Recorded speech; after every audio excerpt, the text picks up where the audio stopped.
Hey guys, Sneaky Snake here, Brothers in Arms, World of Warships, and today's video we're going to take a look into another Supremacy League match. We're playing against MIA. I'm with my APOC buddies, of course, and we're playing some domination here on the map Fault Line.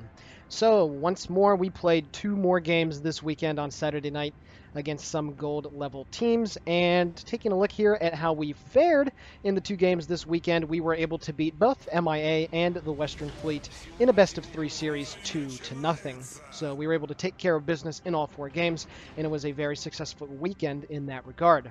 Taking a look now at the Pacific Conference of the Gold Division standings, Clubbed Seals once more won 2 more games, so they are at 4-0. We're tied with Kraken Jackers at 3-1 in second place. Cute and MIA bringing up 4th place at 1-3 apiece, and then the Western Fleet all the way at the bottom at 0-4. And now taking a look at the total standings, both Atlantic and Pacific for the Gold Division, we have Absolute Territory and PSV both at 4-0 on the opposite side. NATO at 2-2, MIAC and STW at 1-3, and very surprisingly, Impact, their stunning fall from glory continues as they are 0-4.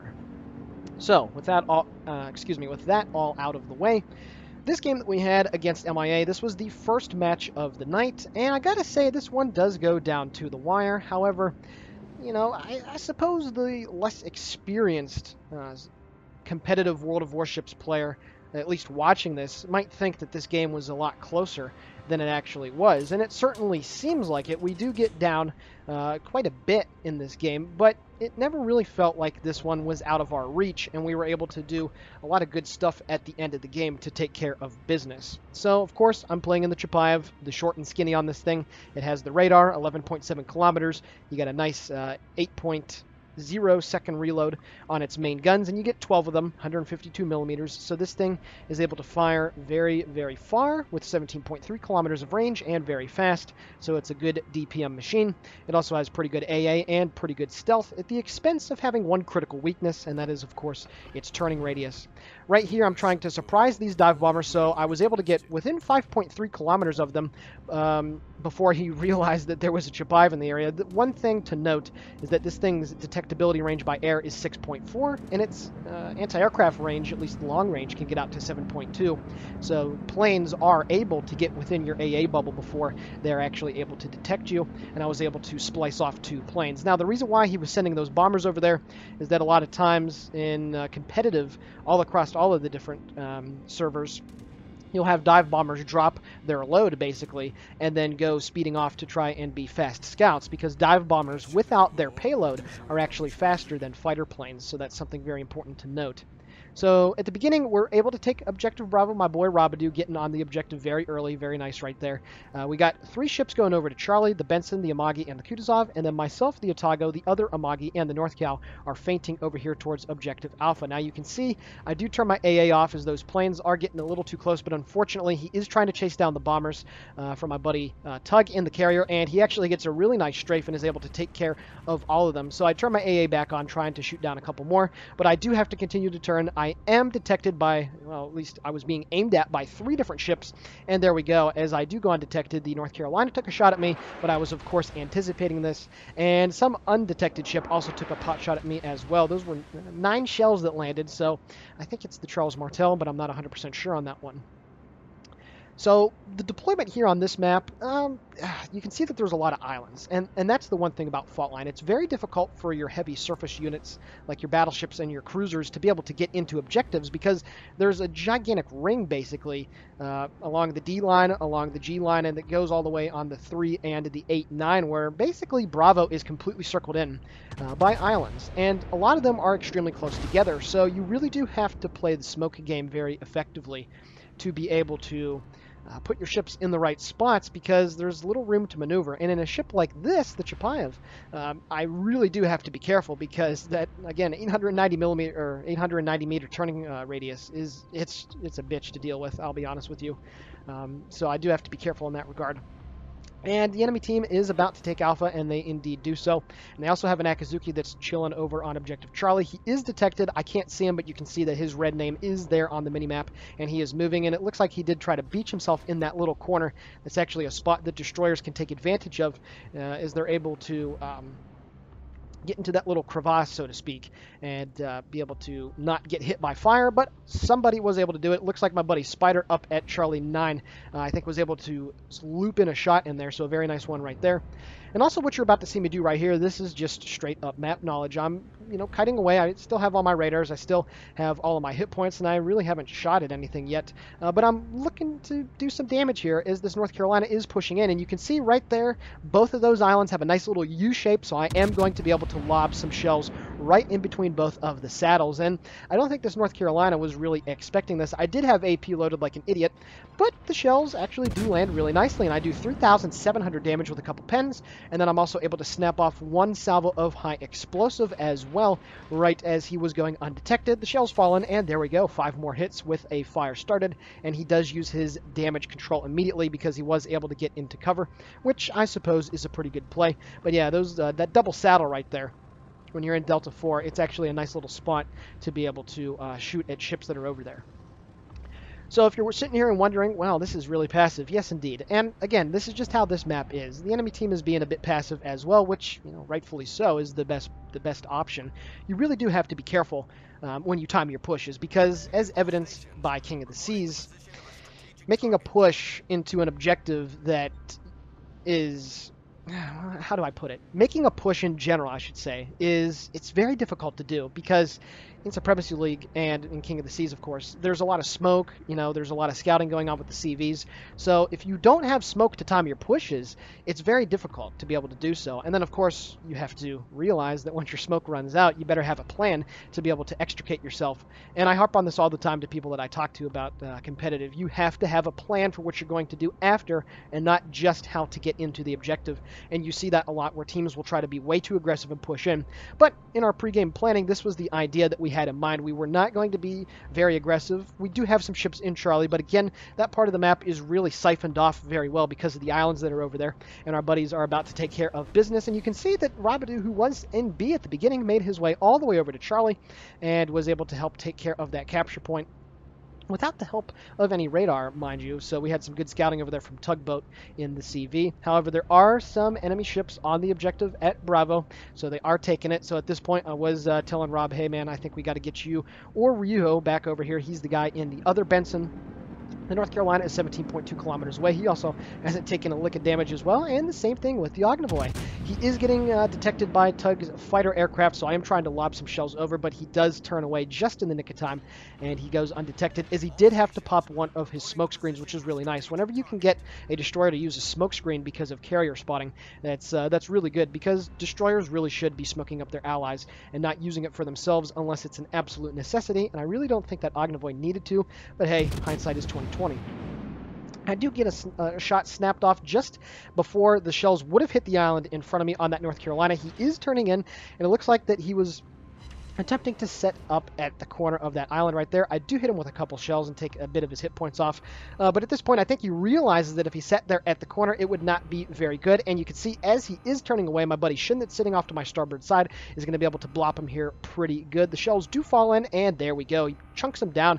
I think that was about a 15k salvo right there. So, of course, that North Carolina needs to speed up and not keep himself in that position. So, Shin, very nice shot right there in the North Cal. That thing, 2.0 Sigma, it's very accurate at all ranges.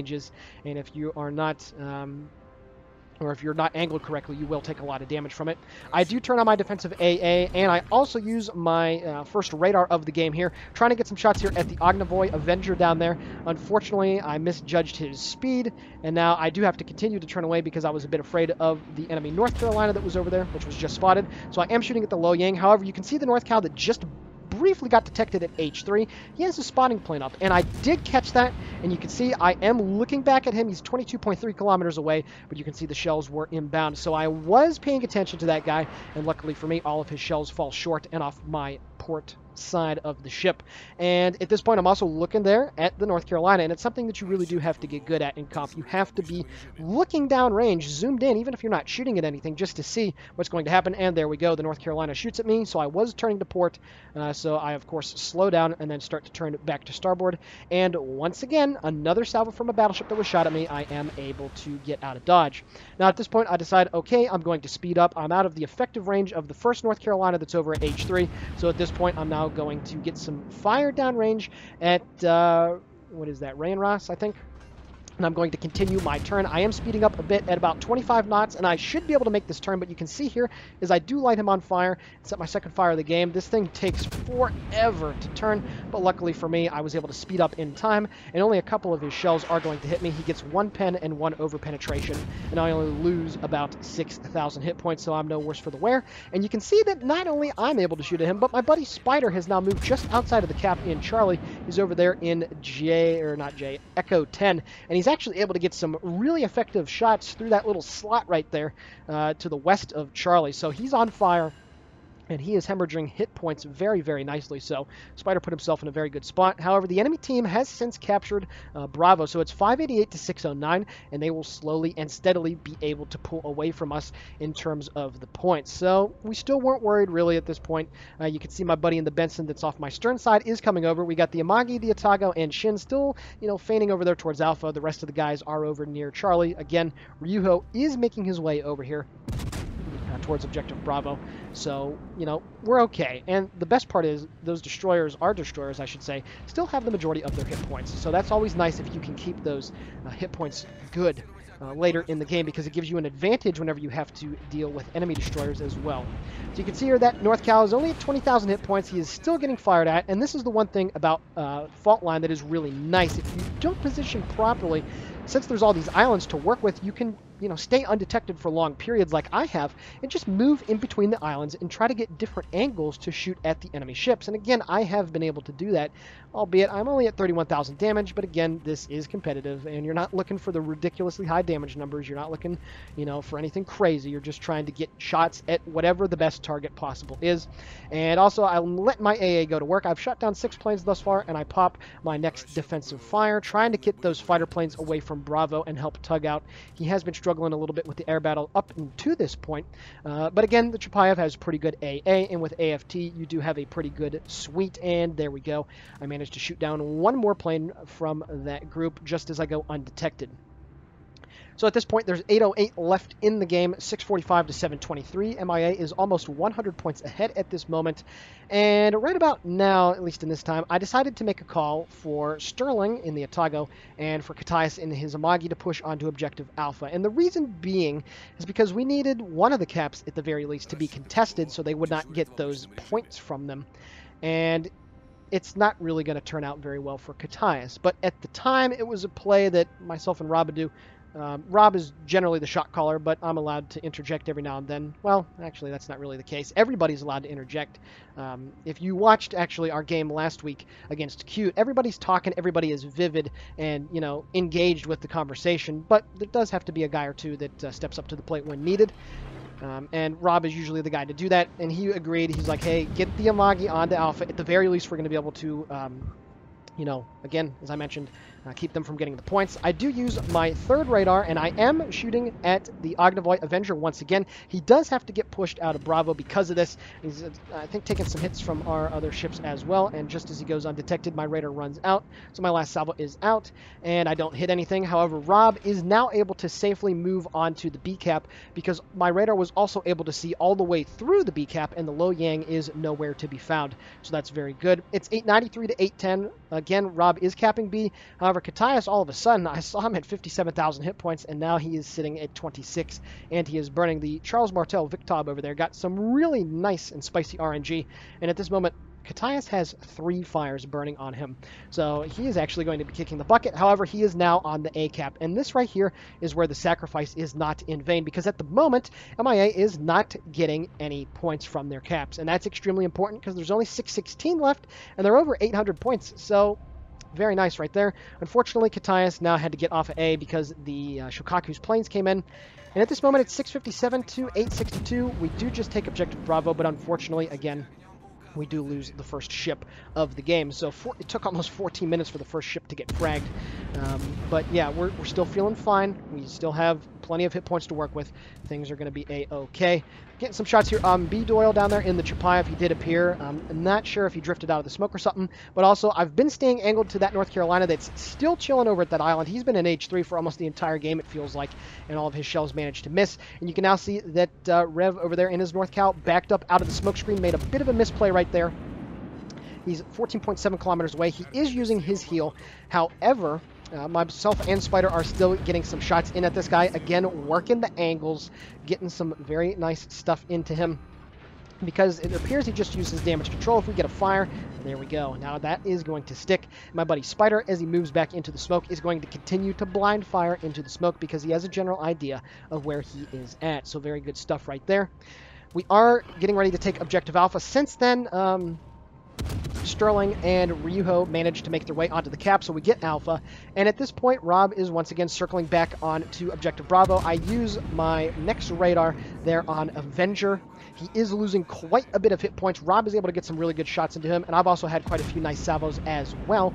And at this point, as he goes undetected, I'm going to continue to blind fire into the smoke. You can see right there, I just basically aim right where the shells hit on that guy, and then Spider manages to burn down Rev. Again, his damage control was out, so now we've brought the scores back. It's 796 to 814. We have 2 of the caps, and although they are contesting Bravo, again, MIA is getting no points, so we're making it really good. And I continue to actually hit the Ognivoy in the smoke. Again, just blind firing, knowing where that last reported position is, and looking at where the shells are hitting on the water. And once again, another blind shell. And even if it only does 300 damage, every little bit of damage does help. And even Rabadoo was able to get some hits as well. Unfortunately for him, the Lo Yang, you can see last reported at F7, is moving into the Charlie Cap as well. And it appears he is hydroacoustic right here, so he has to be careful. The enemy dive bombers try to drop on him, but luckily for Rob, they do not manage to hit. And now I'm looking for some shots here at the North Carolina, who is moving away. I do use my defensive fire to try to help out with the bomb spread on those dive bombers that were next to Rob.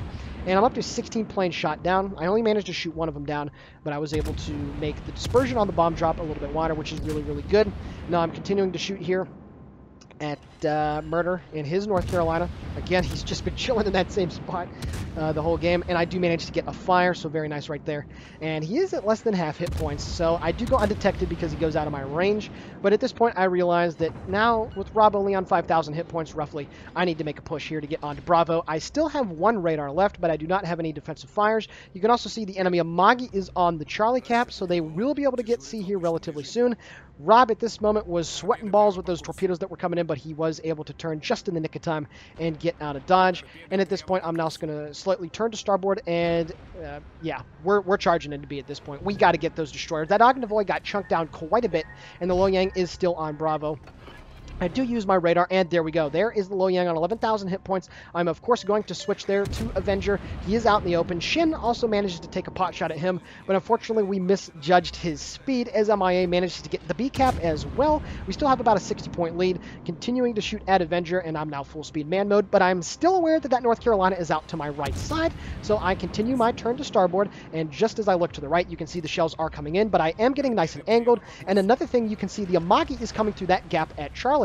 However, there is that island in Echo 8 that is able to block shots coming through there. As you can see, I look to the left, that island is able to block shells. So now I know that all I got to do is angle towards this North Carolina, and that Amagi that's trying to push through is not going to be able to hit me. I do get on the cap right now, getting some really nice IFHE spam into the superstructure of the North Carolina. 5,000 right there. I also see that the Lo Yang is out in front of me, and I was worried about torpedoes, so I start to turn back to port, now trying to angle to the dudes that will eventually be off my my bow side, which is nice, but I'm continuing to get some really nice salvos here into the North Carolina. He's only at 13,000 hit points. Ryuho's, Benson's torpedoes managed to take care of the Charles Martel as he was making a a belated effort to try to get into Alpha, try to make something, but we were able to siphon that off. It's now 956 to 829, so at this point the game is our oyster, so to speak. There's only a minute and 27 left, and MIA would have to really get some frags right here, but we have plenty of hit points to work with, and I'm still shooting some shells over the island at the North Cal. I am angled towards him, and again, I'm also angled towards the ships that are out in front of me, so I don't have to worry about it, and then the North Cal dies, and that is the end of the game. Alrighty guys, taking a look now at the post-battle results. About 94,000 damage dealt and 20 planes shot down. I had 3 base defense ribbons and 131 shell hits that caused 6 fires. Taking a look at the team score, I managed to shoot down the most amount of planes on my team, which is something that generally doesn't happen. My buddy Sterling was able to get a frag, Ryuho got the frag with the torpedoes, and Spider, of course, got the 3rd kill, burning down that North Carolina. Taking a look at the detailed report, about 60,000 damage dealt with the HE, a further 30,000 dealt with the fires. IFHE is the way to go on light cruisers in Supremacy, i.e. the Kutuzov and the Chapayev, and the IFHE spam was certainly able to do its work in this game. So with that being said, I really hope you guys enjoyed this replay. Please let me know if you would rather listen to the Discord chat, which again we had last week with the cute game, or if you just like me to do regular commentary on it. Either way, I know that you guys enjoy the Supremacy League content, and I will certainly continue to put this stuff out here for you guys. So with that being said, the Sneaky Snake here for Brothers in Arms World of Warships signing off. Please consider giving the video a like, commenting on it, or possibly subscribing to the channel. All of it is very much appreciated, and have a great day.